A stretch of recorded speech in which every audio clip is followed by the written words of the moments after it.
ಗೇರುಕಟ್ಟೆ ಭಾಗದಲ್ಲಿರುವಂಥ ಕೆಲವು ಕಾಮಗಾರಿಗಳು, ಕೆಲವು ರಸ್ತೆಗಳು ಇರ್ಬೋದು, ಅಲ್ಲೆಲ್ಲ 40% ಇತ್ತು. ಅಲ್ಲೆಲ್ಲ ಈ ರೀತಿಯ ಕಾಮಗಾರಿಗಳು ಎಲ್ಲ 40%ನ ಕಾಮಗಾರಿ. ಇದನ್ನ ಬಿಲ್ ಕೊಡೋದಕ್ಕೆ ನಾವು ಪತ್ರವನ್ನು ಬರೆದಿದ್ದೇವೆ, ಇದನ್ನ ಕೊಡಬೇಡಿ ಅಂತ ಹೇಳಿದ್ದೇವೆ. ಯಾಕೆ ಅಂತ ಹೇಳಿದ್ರೆ ಇದರಲ್ಲಿ 40%ನ ವಾಸನೆ ಇದೆ, 40%ನ ಆರೋಪ ಇದೆ. ಇಂಥ ಕಾಮಗಾರಿಗಳನ್ನು ಖಂಡಿತ ನಾವು ನಿಲ್ಲಿಸಿದ್ದೇವೆ.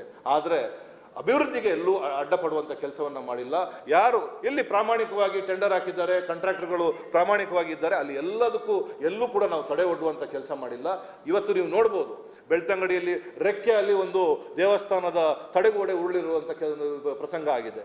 1 ಕೋಟಿ ರೂಪಾಯಿಯ ತಡೆಗೋಡೆ, 1 ಕೋಟಿ ರೂಪಾಯಿಯ ತಡೆಗೋಡೆ ಒಂದು ಮಳೆಗೂ ಅದು ನಿಲ್ಲಲ್ಲ, ಬೀಳುತ್ತೆ ಅಂತ ಹೇಳಿದ್ರೆ ಯಾವ ರೀತಿಯ ಕಾಮಗಾರಿಯಲ್ಲಿ ನಡೆದಿರಬೇಕು? ಇದು 40% ಅಲ್ಲ, 60% ಇದರಲ್ಲಿ ದೇವರ ದುಡ್ಡನ್ನು ಲೂಟಿ ಮಾಡುವಂಥ ಕೆಲಸ ಇಲ್ಲಿ ಮಾಡಿದ್ದಾರೆ. ವಸಂತ ಬಂಗೇರವರು 30 ವರ್ಷ 40 ವರ್ಷದ ಹಿಂದೆ ಮಾಡಿದಂಥ ಬ್ರಿಡ್ಜ್ಗಳು ಕೂಡ ಇವತ್ತು ಎಷ್ಟು ಮಳೆ ಬಂದರೂ ಕೂಡ ಗಟ್ಟಿಯಾಗಿ ನಿಂತಿರುವುದನ್ನು ನಾವು ನೋಡಿದ್ದೇವೆ.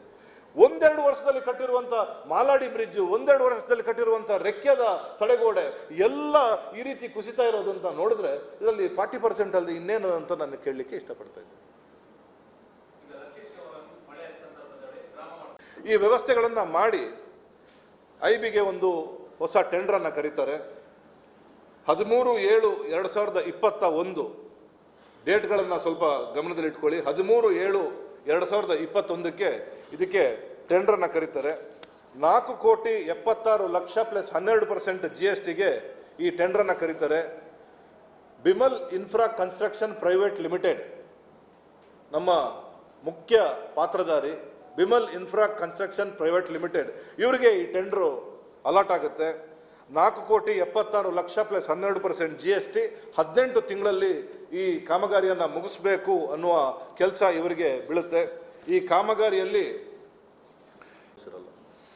ಕಾಮಗಾರಿಗೆ ಅನುಮೋದನೆ ಸಿಕ್ಕಿರೋದು ಗ್ರೌಂಡು, ಬೇಸ್ಮೆಂಟ್, ಫಸ್ಟ್ ಫ್ಲೋರ್ ಮಾತ್ರ. ತರಾತುರಿಯಲ್ಲಿ ಪ್ರಾರಂಭವಾದ ಈ ಕೆಲಸ ಹತ್ತತ್ರ 28ನೇ ತಾರೀಕು ಇದಕ್ಕೆ ಉದ್ಘಾಟನೆ ಭಾಗ್ಯ ಬರುತ್ತೆ. 29ನೇ ತಾರೀಕು ನೀತಿ ಸಂಹಿತೆ ಜಾರಿಯಾಗುತ್ತೆ. 28ನೇ ತಾರೀಕು ತರಾತುರಿಯ ಉದ್ಘಾಟನೆ ಭಾಗ್ಯ ಇದಕ್ಕೆ ಬರುತ್ತೆ.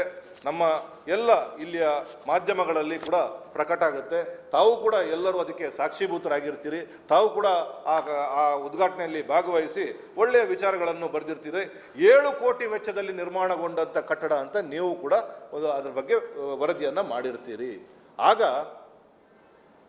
ಇದು ಆಗುವ ಕೆಲವೇ ದಿನಗಳ ಮುಂಚೆ ಅಂತ ಹೇಳಿದ್ರೆ, ಯಾವ ದಿನ ಇದನ್ನು ಉದ್ಘಾಟನೆ ಮಾಡಿದ್ರು ಆ ದಿನ ಕಳೆದ ನಂತರ ಇದಕ್ಕೆ ವರ್ಕ್ ಆರ್ಡರ್ ಸಿಗುತ್ತೆ. ಕಾಮಗಾರಿ ಮೊದಲೇ ಟೆಂಡರ್ ಯಾವತ್ತೋ ಕರೆದಿರ್ತಾರೆ, ವರ್ಕ್ ಆರ್ಡರ್ ಕೊಟ್ಟಿರೋ ಡೇಟು, ಕಾಮಗಾರಿ ಮುಗಿದ ನಂತರ ವರ್ಕ್ ಆರ್ಡರ್ ಕೊಡುತ್ತೆ. ಇದು ಒಂದು ವಿಸ್ಮಯದ ಸಂಗತಿ, ಬೇರೆ ಎಲ್ಲೂ ಇದು ಸಾಧ್ಯ ಇಲ್ಲ. ಇಷ್ಟು ತರಾತುರಿಯಲ್ಲಿ ಮಾಡುವ ಕೆಲಸ ಏನಿತ್ತು? ಇದೇನು 4G ಎಕ್ಸಾಮ್ಷನ್ ಇರುವ ಕೆಲಸನೇ, ಅಥವಾ ಬರಪೀಡಿತ ಅಥವಾ ನೆರೆ ಬಂದಿರುವಂಥ ಕೆಲಸನ, ಅಥವಾ ಜನ ಸಂಕಷ್ಟದಲ್ಲಿ ಸಿಗಾಕೊಳ್ಳುವ ಕೆಲಸನ? ಯಾವುದೂ ಇಲ್ಲ. 4G ಎಕ್ಸಾಮ್ಷನು ಇಲ್ಲ.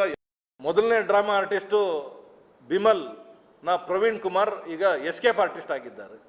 ನೆಕ್ಸ್ಟು 2ನೇ ಡ್ರಾಮಾ ಆರ್ಟಿಸ್ಟು DP ಜೈನಿಲಿಂದ ಎಸ್ಕೇಪ್ ಆಗುವ ಪ್ರಸಂಗ ಮುಂದಿನ ದಿನಗಳಲ್ಲಿ ನೀವು ನೋಡ್ತೀರ. ಈಗಾಗಲೇ ಗಂಟು ಮೂಟೆಯನ್ನು ಕಟ್ಟಿದ್ದಾರೆ.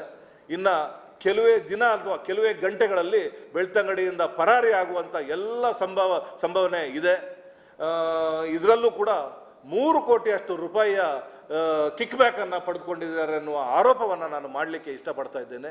ಇಲ್ಲಿಯ ಚುನಾವಣೆ ಪೂರ್ವದಲ್ಲಿ ಇಲ್ಲಿಯ ಶಾಸಕರು 3 ಕೋಟಿ ಕಿಕ್ ಬ್ಯಾಕನ್ನು ಈ ನಮ್ಮ ರಾಷ್ಟ್ರೀಯ ಹೆದ್ದಾರಿ ಕಾಮಗಾರಿಯಲ್ಲಿ ಕೂಡ ಪಡೆದುಕೊಂಡಿದ್ದಾರೆ.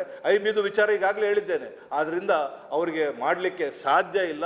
ಅವರಿಗೆ ಯಾವ ಇಷ್ಟೆಲ್ಲ ದುಡ್ಡು ಕೊಟ್ಟು ಅವರಿಗೆ ಮಾಡಲಿಕ್ಕೆ ಸಾಧ್ಯ ಇಲ್ಲ. ಮೊನ್ನೆ ತಾನೇ ಶಾಸಕರು ಒಂದು ಕಡೆ ಹೇಳಿದ್ರು, 2 ವರ್ಷ ಇದ್ರ ಬಗ್ಗೆ ನೀವು ಮಾತಾಡಬೇಡಿ, ನೀವು ಅಂಗಡಿ ಮುಂಗಟ್ಟುಗಳಲ್ಲೆಲ್ಲ ಕೂತ್ಕೊಂಡು ಈ ಹೈವೇ ಬಗ್ಗೆ ಮಾತಾಡಬೇಡಿ ಅಂತ ಹೇಳಿದ್ದಾರೆ. ಇನ್ನು 2 ವರ್ಷ ಅಲ್ಲ, ಇನ್ನು 5 ವರ್ಷ ಆದರೂ ನಾವು ಮಾತಾಡಬಾರ್ದು ಅನ್ನೋದು ಅವ್ರ ಮನಸ್ಸಿನಲ್ಲಿದೆ. ಅವ್ರು ನಿಮಗೆ ಹೇಳಲಿಲ್ಲ ಅಷ್ಟೇ. ಇನ್ನು 5 ವರ್ಷ ಈ ಕಾಮಗಾರಿ ಆಗಲ್ಲ. ಇನ್ನು ಮುಂದೆ ನಾವು ಒಂದು ಹೋರಾಟವನ್ನು ಕೂಡ ಇದಕ್ಕೆ ರೂಪಿಸಲಿಕ್ಕೆ ಈಗಾಗಲೇ ಚಿಂತನೆಯನ್ನು ಮಾಡಿದ್ದೇವೆ. ಯಾಕಂತ ಹೇಳಿದ್ರೆ ಸಾರ್ವಜನಿಕರ ಪರಿಸ್ಥಿತಿಯನ್ನು ನೋಡಿದಾಗ ಭಾಳ ನೋವಾಗುತ್ತೆ. ಯಾವ ಶ್ರೀಮಂತರು ಹೇಗೋ ಕಾರಲ್ಲಿ ಓಡಾಡ್ಬಿಡ್ತಾರೆ, ಆದರೆ ಪಾದಚಾರಿಗಳು, ಸಣ್ಣ work done before work order, ಕಾಮಗಾರಿ ಮುಗಿದ ನಂತರ ಕಾಮಗಾರಿಗೆ ಅನುದಾನ ಬಿಡುಗಡೆ ಮಾಡುವ ಕೆಲಸ. 1 ತಿಂಗಳಲ್ಲಿ ಇನ್ನೊಂದು ಟೆಂಡರನ್ನು ಕರೆದಿರ್ತಾರೆ. ಎಷ್ಟು ರೂಪಾಯಿಯ ಟೆಂಡರ್ ಅಂತ ಹೇಳಿದ್ರೆ 2 ಕೋಟಿ ರೂಪಾಯಿಯ ಟೆಂಡರ್. ಎಲ್ಲ ಕೆಲಸ ಮುಗ್ದಿದೆ, ಇನ್ನೇನು ಕೆಲಸ ಬಾಕಿ ಇಲ್ಲ. ಆದರೆ ಟೆಂಡರ್ ಕೊಡುವಾಗ ನಮ್ಮ ಇಂಜಿನಿಯರ್ಗಳು ಮಹಾಶಯರು ಹೇಳ್ತಾರೆ, ಇದರಲ್ಲಿ ಲಿಫ್ಟ್ಗೆ ನಾವು ಹಳೆ ಟೆಂಡರಲ್ಲಿ ಮರ್ತೋಯ್ತು, ನಮಗೆ ಲಿಫ್ಟ್ಗೆ ನಾವು ಪ್ರಾವಿಷನ್ ಕೊಡಲಿಲ್ಲ, ಒಂದಷ್ಟು ಗ್ಲಾಸು ಕಿಟಕಿ ಫರ್ನಿಚರ್ ಬೇಕು, ಅದಕ್ಕೂ ಕೊಡಲಿಲ್ಲ. 5 ಕೋಟಿ ರೂಪಾಯಿಯಲ್ಲಿ ಒಂದು ಲಿಫ್ಟ್ಗೆ ಪ್ರಾವಿಷನ್ ಕೊಟ್ಟಿರಲಿಲ್ಲ, 5 ಕೋಟಿ ರೂಪಾಯಿಯಲ್ಲಿ ಪೀಠೋಪಕರಣಕ್ಕೆ ಪ್ರಾವಿಷನ್ ಕೊಟ್ಟಿಲ್ಲ, ಸೋಫಾ ಬೆಡ್ಡು ಯಾವುದಕ್ಕೂ ಪ್ರಾವಿಷನ್ ಕೊಡದೆ IBR ಅಗ್ರಿಮೆಂಟ್ನ ಮಾಡಿರ್ತಾರೆ. ಮತ್ತೆ 2 ಕೋಟಿ ರೂಪಾಯಿಯ ಬೇಡಿಕೆಯನ್ನು ಇಡ್ತಾರೆ. ಯಾಕೆ ಈ ಬೇಡಿಕೆ ಅಂತ ಹೇಳಿದ್ರೆ, ಚುನಾವಣೆಗೆ ದುಡ್ಡು ಬೇಕಾಗಿರುತ್ತೆ, ಚುನಾವಣೆ ನೀತಿ ಸಂಹಿತೆ ಜಾರಿಯಾಗುವ ಪ್ರಸಂಗದಲ್ಲಿರ್ತಾರೆ, ಆ ದುಡ್ಡಿಗೋಸ್ಕರ ಮತ್ತೆ ಟೆಂಡರನ್ನು ಕರೀತಾರೆ. ಮತ್ತೆ ಟೆಂಡರನ್ನು ಕರೆದಾಗ ಯಾವುದೇ ನಿಯಮಗಳನ್ನು ಅವರು ಗಮನಕ್ಕೆ ತೆಗೆದುಕೊಂಡಿಲ್ಲ. ಬಿಮಲ್ದೇ ಕೆಲಸ, IB ಬಿಮಲ್ಗೆ, ಇದು ಅಣೆಕಟ್ಟುಗಳು ಬಿಮಲ್ಗೆ, ರೋಡ್ ಬಿಮಲ್ಗೆ, CC ರೋಡ್ ಬಿಮಲ್ಗೆ, ಎಲ್ಲ ಬಿಮಲ್. ಆದರೆ ಇವತ್ತು ಬಿಮಲ್ ಎಲ್ಲಿ ಮಾಯ ಆಗಿದ್ದಾರೆ? ಉಜಿರೆಯ ಆ ಪ್ಲಾಂಟ್ ಯಾಕೆ ಮುಚ್ಚಿದ್ದಾರೆ ಅನ್ನುವುದೇ ನಮ್ಮ ಯಕ್ಷ ಪ್ರಶ್ನೆ. ಯಾಕೆ ಇವತ್ತು ಒಂದೇ ಒಂದು ಗಾಡಿ ಕೂಡ ಇವತ್ತು ಓಡಾಡ್ತಿಲ್ಲ? ಬಿಮಲ್ನವರು ಏನು ಸಾಮಾನ್ಯನಲ್ಲ, ನನಗೂ ಕೂಡ ಬೆದರಿಕೆ, ಒತ್ತಡ ಎಲ್ಲವನ್ನು ಹಾಕುವಂಥ ಪ್ರಯತ್ನವನ್ನು ಮಾಡಿದ್ದಾರೆ. ಈ ಕಾಮಗಾರಿ ಇಲ್ಲಿಗೆ ನಿಲ್ಲಿಲ್ಲ, ಲೋಕಾಯುಕ್ತರಿಗೆ ಕೂಡ ನಾವು ದೂರನ್ನು ಕೊಟ್ಟಿದ್ದೇವೆ. ಲೋಕಾಯುಕ್ತರಿಗೆ ಒತ್ತಡ ಹಾಕುವ ಕೆಲಸವನ್ನು ಕೂಡ ಮಾಡ್ತಾ ಇದ್ದಾರೆ.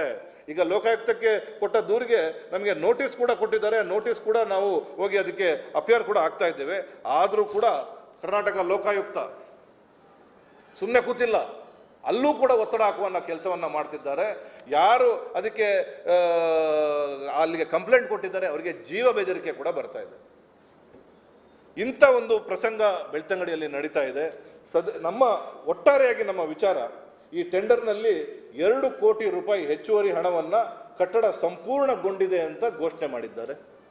ಇವತ್ತವರೆಗೂ ಬಾಗಿಲು ಓಪನ್ ಮಾಡಿಲ್ಲ. ಇವತ್ತವರೆಗೂ ಸಾರ್ವಜನಿಕರಿಗಾಗಲಿ ಅಧಿಕಾರಿಗಳಿಗಾಗಲಿ ಯಾರಿಗೂ ಕೂಡ ಅದನ್ನು ಇವತ್ತವರೆಗೂ ಬಿಟ್ಕೊಟ್ಟಿಲ್ಲ. ನೀವು ಉದ್ಘಾಟನೆಗೆ ನೀವು ಹೋಗಿದ್ದೀರಿ, ಇದಾದ ನಂತರವೂ ಕೂಡ ಅದಕ್ಕೆ ಬೀಗ ಜಡಿಯುವಂಥ ಕೆಲಸ ಆಗಿದೆ. ಇದರೊಂದಿಗೆ ನಾವು ಈ ಕೇಸನ್ನು ನಾಳೆಯಿಂದ ಇದರ ಹಿಂದೆ ಬಿದ್ದು ಸ್ವತಃ ಲೋಕಾಯುಕ್ತರನ್ನು ಭೇಟಿ ಮಾಡಿ, ಮುಖ್ಯಮಂತ್ರಿಗಳನ್ನು ಭೇಟಿ ಮಾಡಿ, PWD ಸಚಿವರನ್ನು ಭೇಟಿ ಮಾಡಿ ಇದರ ಬಗ್ಗೆ SIT ತನಿಖೆ ಆಗಬೇಕು ಅಂತ ಆಗ್ರಹವನ್ನು ಮಾಡ್ತಾ ಇದ್ದೇವೆ. ಯಾಕೆ SIT ತನಿಖೆ? ಇದರಲ್ಲಿ ಶಾಸಕರ ಪಾತ್ರ ಇದೆ, ಇದರಲ್ಲಿ ಅಧಿಕಾರಿಗಳ ಪಾತ್ರ ಇದೆ, ಇದರಲ್ಲಿ ಖಾಸಗಿ ಸಂಸ್ಥೆಗಳಿದೆ, ಇದರಲ್ಲಿ ಬೇರೆ ಬೇರೆ ಜಿಲ್ಲೆಯ ಪೊಲೀಸರು ಇದರಲ್ಲಿ ಇನ್ವಾಲ್ವ್ ಆಗಬೇಕಾಗುತ್ತೆ. ಬೇಕಾದಷ್ಟು ಡಾಕ್ಯುಮೆಂಟ್ಸ್ ಇದೆ, ಬೇರೆ ಬೇರೆ ಇಲಾಖೆಗಳು ಇದರಲ್ಲಿ ಭಾಗವಹಿಸಬೇಕಾಗುತ್ತೆ. ಹೀಗೆ ಸಮಗ್ರವಾಗಿ ಎಲ್ಲರೂ ಇದರಲ್ಲಿ ತನಿಖೆಯಲ್ಲಿ ಭಾಗವಹಿಸೋದ್ರಿಂದ SIT ತನಿಖೆಗೆ ಆಗ್ರಹವನ್ನು ಮಾಡ್ತಾ ಇದ್ದೇವೆ. ಇವತ್ತು ರಾಜ್ಯದಲ್ಲಿ ಬೇರೆ ಬೇರೆ ಭ್ರಷ್ಟಾಚಾರ, ಇವತ್ತು ಪರಶುರಾಮ ಥೀಮ್ ಪಾರ್ಕಲ್ಲಿ ಇಷ್ಟು ದೊಡ್ಡ ಭ್ರಷ್ಟಾಚಾರ ಆಗಿದೆ ಅಂತ ಹೇಳಿದ್ರೆ ಬೆಳ್ತಂಗಡಿಯಲ್ಲಿ ಅದಕ್ಕಿಂತ ದೊಡ್ಡ ಭ್ರಷ್ಟಾಚಾರ ಆಗಿದೆ. ಇದನ್ನು ಸಾರ್ವಜನಿಕರ ಮುಂದೆ ತಂದು ಇಡುವವರೆಗೂ ನಾವು ಹೋರಾಟವನ್ನು ಮುಂದುವರಿಸ್ತೇವೆ ಅನ್ನೋ ವಿಚಾರವನ್ನು ಹೇಳಲಿಕ್ಕೆ ಇಷ್ಟಪಡ್ತಾ ಇದ್ದೇವೆ.